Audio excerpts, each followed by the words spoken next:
Welcome back. मैं हूं आपका होस्ट फैजुल बारी। दोस्तों, इमेजिन कीजिए एक ऐसा स्टेट, एक ऐसा राज्य जिसकी आबादी कोई 2 करोड़ के आसपास हो, और उन आबादी में यानी वो जो 2 करोड़ की आबादी है उसमें अपने ही देश में लोगों के पास कोई राइट नहीं हो, वो हर वक्त पुलिस की निगाह में हो। और उसमें से कोई 30 करोड़ 30 लाख की आबादी ऐसी हो जो डिटेंशन कैंप में हो, एक ऐसा डिटेंशन कैंप जो जेल से ज़्यादा बदतर हो। वीगर मुसलमान। आज हम लोग बात करेंगे चाइना के वीगर मुसलमान के बारे में और जानेंगे कि क्यों और कैसे उनके ऊपर इतना ज़्यादा जुल्म हो रहा है। ये वीडियो बहुत इंपॉर्टेंट है। अपने दोस्तों को और अपने लोगों को ज़रूर शेयर करें और उनको एजुकेट करें इसके बारे में, और एंड तक ज़रूर देखें। सबसे पहले जानते हैं कि वीगर मुसलमान कौन है। चाइना के नॉर्थ ईस्टर्न रीजन में एक स्टेट है जिनजियांग, जिससे 8 अलग अलग देशों का बॉर्डर मिलता है। 1949 से पहले ये जो जिनजियान है ये ईस्ट तुर्कमानिस्तान या युगरिस्तान के नाम से एक आज़ाद मुल्क था। चाइना की कम्युनिस्ट गवर्नमेंट ने 1949 में इस पर कब्जा कर लिया।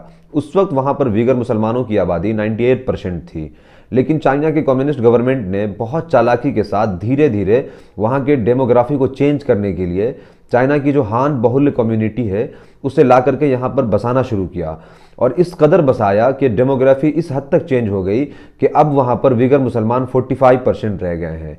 1949 में 98% थे, लेकिन अब 45% हैं। वीगर मुसलमान भाषा, जबान और कल्चर में टर्किश और सेंट्रल एशिया से काफ़ी ज़्यादा मिलते जुलते थे। एडमिनिस्ट्रेशन और गवर्नमेंट में हान चाइनीज़ पहले से मौजूद थे, इसीलिए गवर्नमेंट जॉब और दूसरे सेक्टर्स में हान चाइनीज़ को बहुत ज़्यादा प्रेफरेंस मिलता था। इसका दूसरा मतलब यह है कि वीगर मुसलमानों के साथ बहुत ज़्यादा डिस्क्रिमिनेशन होता था। इसके वजह से समाज में नफरत और घृणा फैलने लगी, जो चाइनीज़ कम्युनिस्ट गवर्नमेंट भी यही चाहती थी। फिर इसके बाद हमारी जो मीडिया है यानी इंडियन मीडिया है, उस तरीके से वहाँ की भी मीडिया ने वीगर मुसलमानों के खिलाफ खूब नफरत फैलाया, जिससे समाज में और ज़्यादा माहौल ख़राब हुआ। फिर कई मरतबा कम्युनल राइट्स हुए, जिसमें 1991 और 2009 का जो कम्युनल राइट था वो बहुत ज़्यादा डेडली था। इसके अलावा गवर्नमेंट से नाराज़ कुछ वीगर सेपरेटिस्ट ग्रुप्स ने कई मरतबा जानलेवा हमला यानी डेडली अटैक्स किए, जिसके लिए Chinese government in separatist groups और मूवमेंट को रिस्पॉन्सिबल मानती थी। उन्हें अरेस्ट किया जाता, उन्हें पनिशमेंट किया जाता था। मगर 2013 के बाद जब वहाँ पर चाइना में नए प्रेसिडेंट बने जी जिनपिंग, तो उन्होंने वीगर मुसलमानों के साथ बहुत सख्ती से निपटना शुरू किया, बहुत क्रूरता के साथ।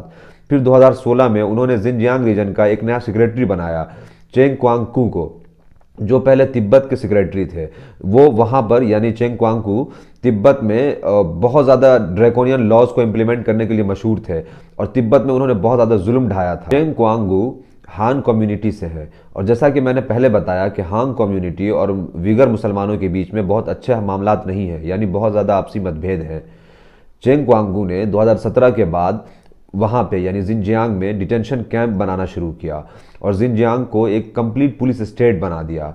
एक सोर्स के अकॉर्डिंग जिनजियांग के एक शहर उरुमकी में हर 500 मीटर पर एक पुलिस चेक पॉइंट है, और ये इतना सख्त और स्ट्रिक्ट है कि एक सोर्स के अकॉर्डिंग एक पुलिस ऑफिशियल ने क्लेम किया है कि एक वीगर मुसलमान को एक दिन में 34 मरतबा इन्वेस्टिगेट किया जाता है, यानी रोक करके उनको चेकअप किया जाता है।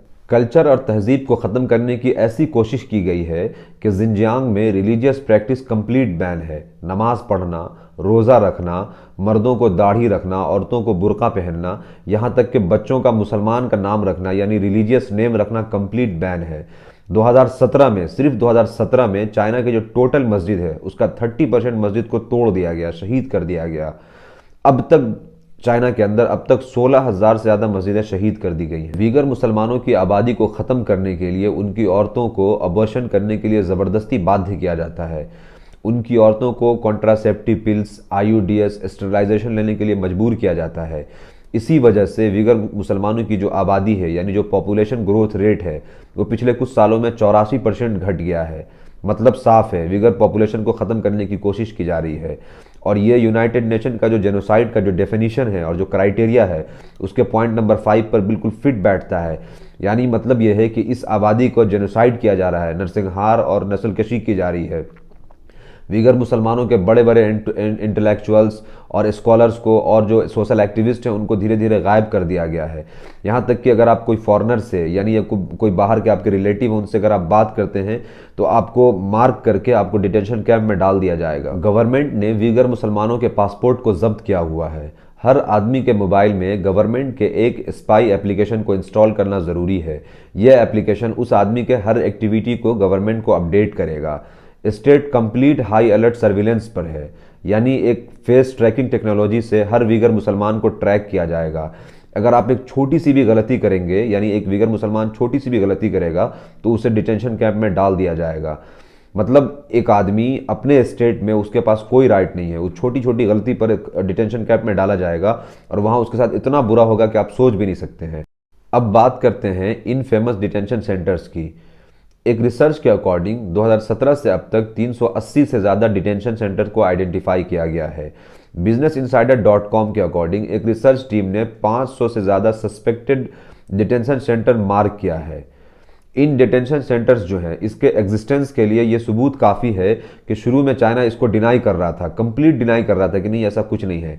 लेकिन अब चाइना इस चीज़ को, यानी इन डिटेंशन कैंप्स को री एजुकेशनल कैंप के नाम से मान रहा है कि हाँ ऐसा कुछ है। इन डिटेंशन कैंप में 10 लाख से 30 लाख से ज़्यादा लोगों को डिटेन करके रखा गया है। ये जो कैंप है, इसको नाजी का जो ज्यूस हॉलोकॉस्ट है उससे कंपेयर किया जा रहा है। अब आप समझ सकते हैं कि इसमें कितना ज़्यादा क्रूरता होगा, कितनी ज़्यादा मुश्किलें हैं, कितनी ज़्यादा लोगों पे जुल्म किया जा रहा है। वीगर के छोटे छोटे बच्चों को उनके माँ बाप से छीन करके ज़बरदस्ती उनका ब्रेन वॉश किया जा रहा है और उन्हें एक हान चाइनीज़ के तौर पर बड़ा किया जा रहा है। उसके बाद चाइनीज़ जो कम्युनिस्ट गवर्नमेंट है उनके लिए उनको लॉयल बनाया जा रहा है। जो लोग डिटेंशन कैंप में हैं उनको गुलाम के तौर पर रख के ज़बरदस्ती उनसे फोर्स लेबर करवाया जा रहा है। वीगर मुसलमानों के किडनी, लीवर और जो दूसरे बॉडी पार्ट्स हैं उनको निकाल करके हार्वेस्ट किया जा रहा है, इंपोर्ट किया जा रहा है। वीगर की जो महिलाएं हैं उनके बालों को काट करके वीग बना करके इंटरनेशनल मार्केट में उसको एक्सपोर्ट किया जा रहा है। उसके अलावा जो वीगर मर्द जो डिटेंशन कैंप में हैं उनकी औरतों के साथ गांव में हान चाइनीज़ को भेजा जाता है कि आप उनके घर में जाकर के सोएं, अब उनके साथ आप जैसा चाहे वैसा बर्ताव करें। इसके अलावा वीगर की जो लड़कियां हैं उनको हान चाइनीज़ जो कम्युनिटी है उनके लड़कों से शादी करने के लिए ज़बरदस्ती मजबूर किया जा रहा है। डिटेंशन कैंप के अंदर जो वीगर मुस्लिम जो महिलाएं हैं, जो औरतें हैं, उनके साथ सेक्सुअल अब्यूज़, उनके साथ गैंग रेप किया जाता है। कुछ ऐसी अनइमेजिनेबल ह्यूमन क्राइम हो रहा है जो आप इस सदी में, यानी 21वीं सदी में सोच भी नहीं सकते हैं कि ऐसा कुछ इस दुनिया में हो रहा है। और ये उन लोगों के साथ हो रहा है जिनका कंट्री है, दूसरे लोगों ने उस पर कब्जा किया। उसके बाद अब जब उनको अपने कंट्री में मिला लिया तो उनको बजाय सारे सिटीजनशिप के राइट्स देने के उनके साथ इतना ज़्यादा जुल्म किया जा रहा है। अब एक सवाल है कि चाइना ऐसा क्यों कर रहा है। इसको समझने के लिए हमें जिनजियांग की जो इम्पोर्टेंस है, जो चाइना के लिए वैल्यू है, उसको समझना बहुत ज़रूरी है। जिनजियांग एक ऐसा स्टेट है जिससे 8 अलग अलग कंट्री का बॉर्डर मिलता है। उसके अलावा ये जो जिनजियांग है वो नेचुरल रिसोर्सेज में बहुत ज़्यादा रिच है। उसके अलावा चाइना का जो फ्यूचर में सुपर पावर बनने का जो सपना है और जो वर्ल्ड इकोनॉमी है उसको कंट्रोल करने का जो सपना है, उसमें जिनजियांग का बहुत क्रिटिकल और बहुत क्रूशियल पोजीशन है। इसीलिए चाइना हर कीमत पर जिनजियांग में वीगर मुसलमानों के खिलाफ किसी भी अनह्यूमन, यानी कोई किसी भी हद तक कोई भी क्राइम करने के लिए तैयार है। मगर अफसोस है उन मुस्लिम कंट्रीज़ का कि उन सब चीज़ों को जानते हुए वो चाइना को सपोर्ट कर रहा है, या अगर सपोर्ट नहीं कर रहा है तो वो चाइना के इस क्रूरता पे खामोश है। बल्कि कुछ मुस्लिम कंट्रीज़ तो जो उनके कंट्री में जो वीगर मुसलमान हैं उन्हें ज़बरदस्ती डिपोर्ट कर रहा है वापस चाइना, जबकि वो जानते हैं कि चाइना उनके जान का दुश्मन है। चूँकि चाइना में फ्रीडम ऑफ प्रेस नहीं है, इसीलिए एग्जैक्ट डेटा नहीं मिल पाया है कि कितने लोग मारे गए हैं, कितने लोग अब तक डिटेंशन कैंप में हैं, कितने लोगों की इज्जतें लूटी गई है और कितना प्रॉपर्टी डैमेज हुआ है और अभी करंट सिचुएशन क्या है। इसीलिए ये हम लोगों की जिम्मेदारी है कि जो भी इन्फॉर्मेशन मिले उसे कलेक्ट करके ज़्यादा से ज़्यादा लोगों तक पहुंचाएं और ज़्यादा से ज़्यादा लोगों को अवेयर करें। अब वक्त आ गया है कि ऐसे सिचुएशन को अपने घर में लोगों को अवेयर करें, बताएं, अपने घर में माओ को, बहनों को, भाइयों को बताएं कि देखो ये सिचुएशन है, ये लोग आपके दुआओं के, आपके प्रेयर के लिए मोहताज हैं। तो मैं रिक्वेस्ट करूंगा आप तमाम लोगों से कि जितना ज़्यादा से ज़्यादा हो सके इस वीडियो को अमानत समझते हुए दूसरों तक पहुंचाएं और शेयर करें और उनके लिए दुआ करें। कमेंट में ज़रूर बताएं कि ये वीडियो आपको कैसा लगा। शुक्रिया, थैंक यू।